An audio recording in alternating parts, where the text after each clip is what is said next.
Persepak bolaan Indonesia di awal tahun ini sudah dihebohkan dengan berita dipecatnya Sintayong. Jujur ya, Intan ini tidak terlalu ngikuti bola ya kan, Intan miskin guys, TV aja Intan nggak punya, mau lihat bola di mana? Sebagai seseorang yang nggak pernah ngikutin bola ya, selama ini Intan itu nggak tahu pelatih PSSI siapa saja, itu Intan nggak tahu. Begitu Sintayong jadi pelatih PSSI, Intan tahu lah, wong beritanya ada di medsos. Medsos itu FYP terus, heboh di medsos. Dilalah barusan dipecat, itu pun dipecat itu padahal kontraknya belum habis. Ini pun juga bikin heboh netizen juga. Banyak yang gak terima Sintayong dipecat, apalagi penggantinya adalah Patrick Kluivert.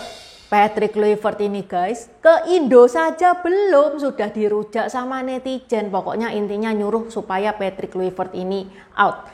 Patrick Kluivert ini guys belum ada tanda tangan kontrak lo ya sama PSSI. Jadi andai kata netizen itu ngebikin Patrick Kluivert itu kena mental, terus Patrick Kluivert itu mundur, itu bisa terjadi.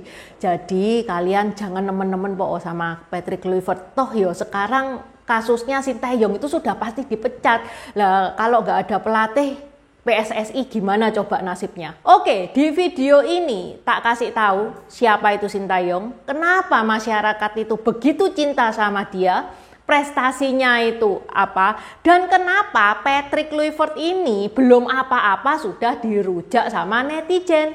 Dajahau, wajau Intan,欢迎来到我的频道 Dynasty 消息。Kalau teman-teman suka sama kaos yang Intan pakai, ini gambar ular kayu ya. Ini kaos Sinja. Kenapa gambar ular kayu? Karena tahun depan itu sio ular unsur kayu. Besok sudah close WO. Tanggal 12 sudah close WO. Kalau teman-teman mau order, segera diorder via Shopee atau Tokped yang linknya ada di deskripsi. Baju yang Intan pakai ini gambarnya merah salmon. Memang kurang afdol gitu ya untuk Sinja. Tapi jangan khawatir, merah tua ada. Size kit juga ada, polo shirtnya juga ada. Selain gambar ular kayu, ada juga gambar tokoh Tiongkok lainnya seperti Hakim Pao, Kera Sakti, Kaisar pertama Tiongkok Qin Shi Huang, Konfusius, tokoh Samkok juga lengkap, mulai dari Guan Yu, Zhuge Liang, Zhao Zhelong, Huang Zhong, 3 bersaudara, 5 jenderal macan, sampai antagonisnya Cao Cao dan Liu Bu juga ada. Segera di check out ya, ini buat teman-teman yang tinggal di Jawa dan Bali, notut kok kalau minta sampai sebelum Sinja. Kalau yang luar pulau, notut juga sih, tapi mungkin agak ngepres. Okay, let's start!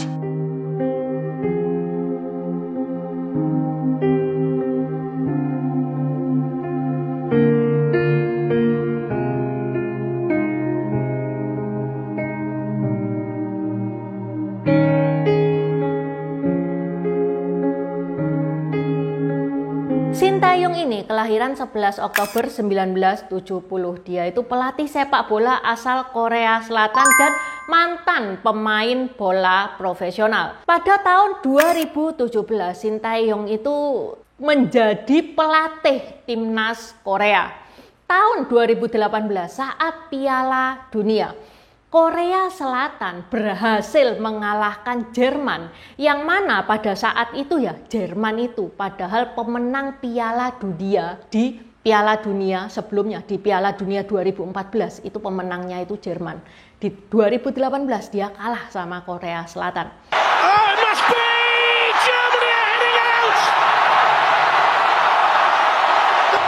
Sintayong ini track record dia sebagai pelatih itu lebih bersinar daripada saat dia menjadi pemain. Pada tanggal 28 Desember 2019, Sintayong itu di-hire untuk menjadi timnasnya Indonesia. Timnas senior, timnas junior dia pegang semua. Meskipun awalnya itu terseok-seok, ya wajar ya karena ini masih masa adaptasi. Lambat laun Sintayong itu menorehkan beberapa prestasi di timnas Indonesia. Apa saja prestasi Sintayong selama menggembleng timnas Indonesia? Ini data yang Intan dapat. Kalau teman-teman mau nambahi boleh ya. Yang pertama, Sintayong itu membawa timnas Indonesia sebagai runner-up di Piala AFF 2020. Yang kedua, untuk pertama kalinya sejak 2007 Indonesia berhasil lolos ke Piala Asia AFC. Ini turnamen elit Asia loh guys. Ini dianggap sebagai pencapaian yang penting. 3. Membawa Indonesia U22 meraih medali emas SEA Games 2023 di Kamboja. Gelar ini merupakan medali emas pertama sejak 1991 dan menjadi momen bersejarah bagi sepak bola Indonesia. 4. Ini yang keren, mendongkrak peringkat FIFA dari peringkat 175 ke peringkat 127, hampir 50 peringkat naiknya. Yang kelima, lolos ke ronde ketiga kualifikasi Piala Dunia 2026 dan ini gebrakan juga, ada kemungkinan loh Indonesia itu bakal lolos Piala Dunia 2026.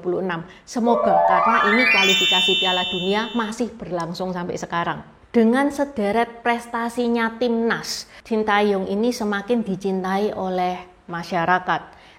Lah kok pada tanggal 6 Januari kemarin Sintayong ini dipecat padahal kontraknya belum habis. Kontraknya itu berakhir tahun 2027. Plus ini pun dipecatnya terjadi di tengah-tengah kualifikasi Piala Dunia loh. Kan tadi Intan bilang tuh masih berlangsung itu kualifikasi Piala Dunia.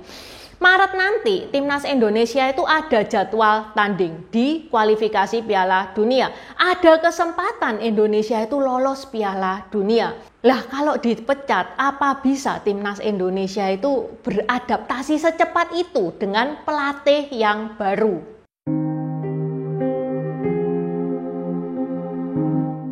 Timnas Indonesia itu kan gagal nih ya di AFF 2024. Apa gara-gara ini ya Sintayong itu dipecat?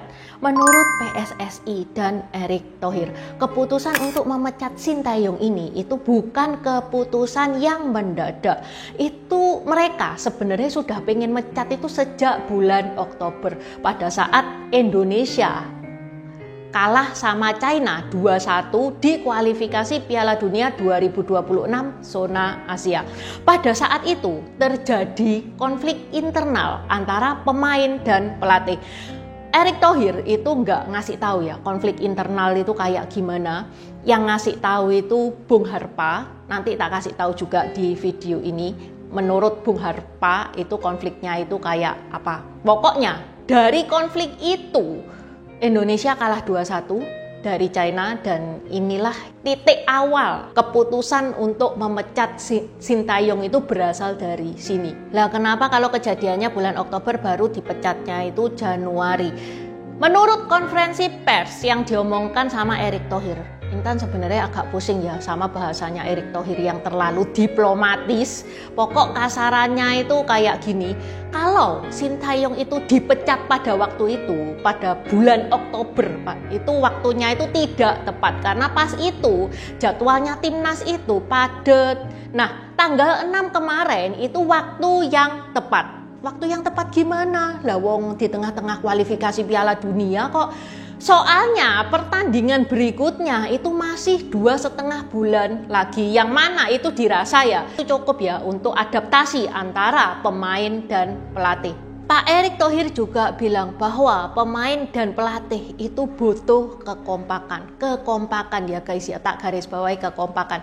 Ini Intan kaitkan dengan ceritanya Bung Harpa. Bung Harpa itu pengamat sepak bola. Melalui YouTube channelnya Bung Harpa itu ceritanya kayak gini.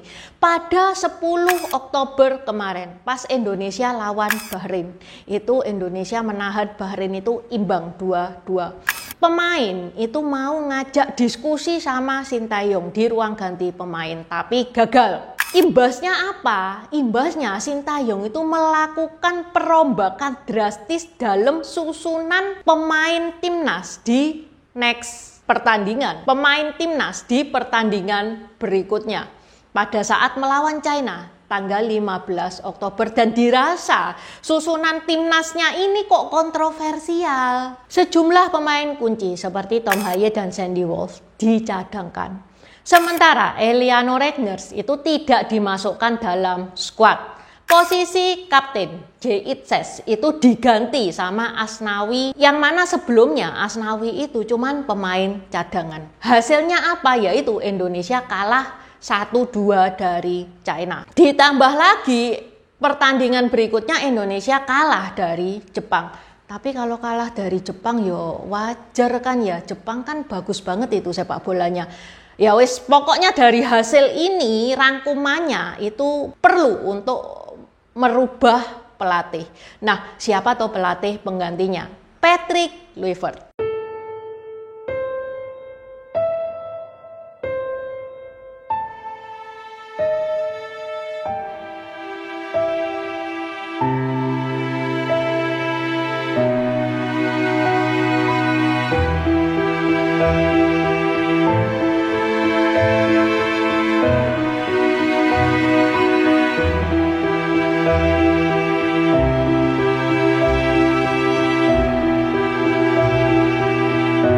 Sebenarnya Patrick Kluivert ini punya rekam jejak yang bagus sebagai pemain. Dia malah jadi timnasnya Belanda berlaga di Piala Dunia. Selain itu Patrick Kluivert juga berlaga di klub-klub bergengsi seperti Ajax, AC Milan, Barcelona. Sebagai pemain ya, Patrick Kluivert ini punya rekam jejak yang lebih bagus daripada Sintayong sebagai pemain. Masalahnya sebagai pelatih, rekam jejaknya Patrick Kluivert ini kurang banget, lebih bagusan Sintayong. Patrick Kluivert ini bukan saja minim pengalaman dan minim prestasi sebagai pelatih, tapi sebagai manusia sendiri, Patrick Kluivert itu juga punya masalah pribadi. Bisa dibilang dia itu problematik, kayak terlibat kecelakaan maut, pelecehan seksual, dan yang paling memberatkan netizen Indonesia itu skandal utang judinya dia yang heboh. Dia itu hobi banget judi.